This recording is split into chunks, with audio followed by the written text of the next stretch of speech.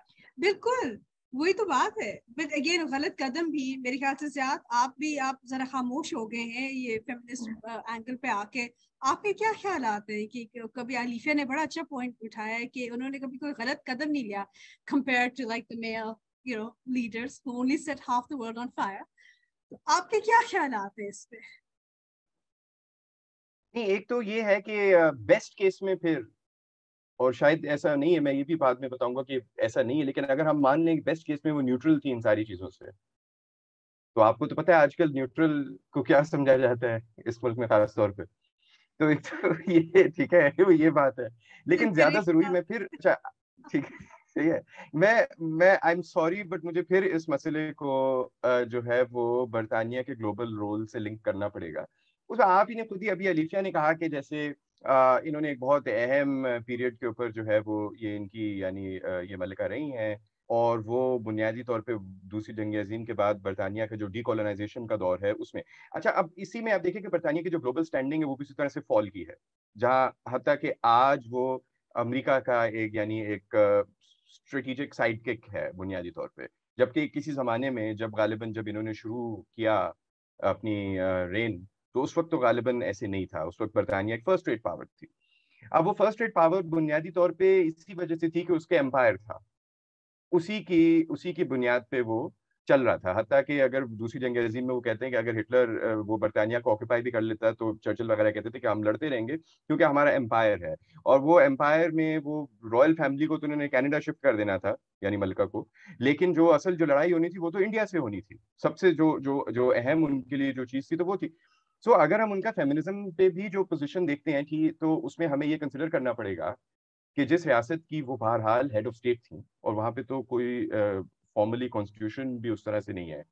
میگنا کارٹا تو بہت پرانی چیز ہے, مطلب جیسے ہم ایک ڈاکیومنٹ کی فارم میں سمجھتے ہیں کہ آج کل سوورینٹی سے کیا تعلق ہوگا فلاں ادارے کا, وہاں پہ وہ نہیں ہے, وہ ایک روایت کی بنیاد پہ چل رہے ہیں, which actually puts all the more یعنی مورل جو ذمہ داری ہے برطانیہ کی کسی بھی چیز کے حوالے سے, چاہے وہ کوئی ریلیٹیولی پازیٹیو رول ہو جس میں آپ نازیزم سے لڑائی کر رہے ہیں دوسری جنگ عظیم میں, یا جو اس کا جو ایک نیگیٹو ایسپیکٹ ہے جو کولونیلزم ہے, تو وہ پھر وہ انہی کے ادارے کے کھاتے میں آتا ہے نا. میں یہ کہنا چاہ رہا ہوں اس پوائنٹ آف ویو سے اگر آپ دیکھیں گے تو میرا نہیں خیال کہ وہ کوئی بہت زیادہ فرینڈلی تھیں ان عورتوں سے جو کہ آزادی کے طریقوں میں تھیں, جو کہ جن کے اوپر کے تشدد اور کیا گیا امپائر کی طرف سے, سامراج کی طرف سے, ان کو کچلنے کے لیے, ان تحریکوں کو کچلنے کے لیے, خواہ وہ بر صغیر میں ہو یا وہ بعد میں بھی. ہماری بر صغیر کی آزادی کے بعد بھی برطانیہ کا کولونیل رول جو ہے وہ جاری رہا اور انہی کے دور میں رہا. کینیا میں جو ماؤ انسرجنسی جو ہوئی اس کے دوران جو قتل و غارت کی گئی ایک تحریک آزادی کو کچلنے کے لیے، اس میں کوئی عورتوں کے ساتھ کوئی بہترین سلوک تو نہیں. وہ آج تک وہ برٹش حکومت سے اس کے لیے جسٹس مانگ رہے ہیں. وہ کہہ رہے ہیں کہ مان دو لوگ بھی ہمارے ساتھ یہ ہوا ہے، کچھ تو مان لو. تو وہ اس میں نہیں ہے. ملیشیا میں ملائن ایمرجنسی چلی تھی، جو کہ ایک بہت ہی بروٹل قسم کی وہ کاؤنٹر انسرجنسی کیمپین تھی. یہ لوگ تو سمجھتے ہیں نا کہ یہ جو سر قلم کر کے سر کو یوں لہرانا کسی کا، یہ داعش وغیرہ نے ایجاد کیا ہے. یہ ماشاء اللہ سے یہ لوگ بھی یہ کر رہے تھے. فرانس الجیریا میں کر رہا تھا، برطانیہ ملایا میں وہ باغی جو تھے، جو کہ آزادی کے لیے لڑ رہے تھے، انقلاب کے لیے لڑ رہے تھے، ان کے وہ سر کو سر قلم کر کے وہ دکھاتے تھے. تو ان عورتوں کے ساتھ میرا نہیں خیال کہ انہیں بہت اچھا.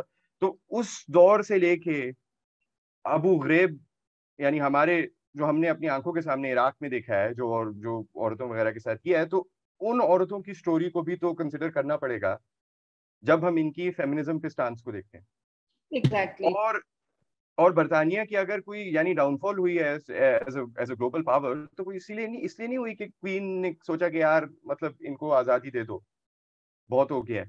وہ تو تحریکیں تھیں جنہوں نے پریشر میں لا کے اور کچھ کیسز میں لڑائی کر کے یا لڑائی کے تھریٹ کے ذریعے اپنی آزادی ان سے یعنی کہ چھین کے لیے. تو کسی بھی چیز پہ جب آپ ان کا پرسپیکٹو دیکھتی ہیں تو وہ صرف برٹش پالیٹکس کے حوالے سے وہ نہیں ہو سکتا. بالخصوص ہمارے ممالک میں جہاں ہم بیٹھ کے اس وقت یہ گفتگو کر رہے ہیں، ہم ان 62 ممالک میں سے ہیں جنہوں نے برطانیہ سے آزادی لی ہے. میں نے جیسے شروع میں بھی گزارش کی کہ ہمارا ان سے تعلق بہرحال وہ اسی لینز سے، اسی اینک سے ہم اس چیز کو دیکھیں گے. یہ میرے خیال میں ناگزیر ہے کہ ہم وہ بات کریں. میرے خیال سے دیکھیں دو چیزیں ہیں یہاں پہ. ایک ہے جی ملکہ Elizabeth as a figurehead, as an individual, اور جو آپ بات کر رہے ہیں وہ آپ امپائر اینڈ کلونیلزم کی آ رہی.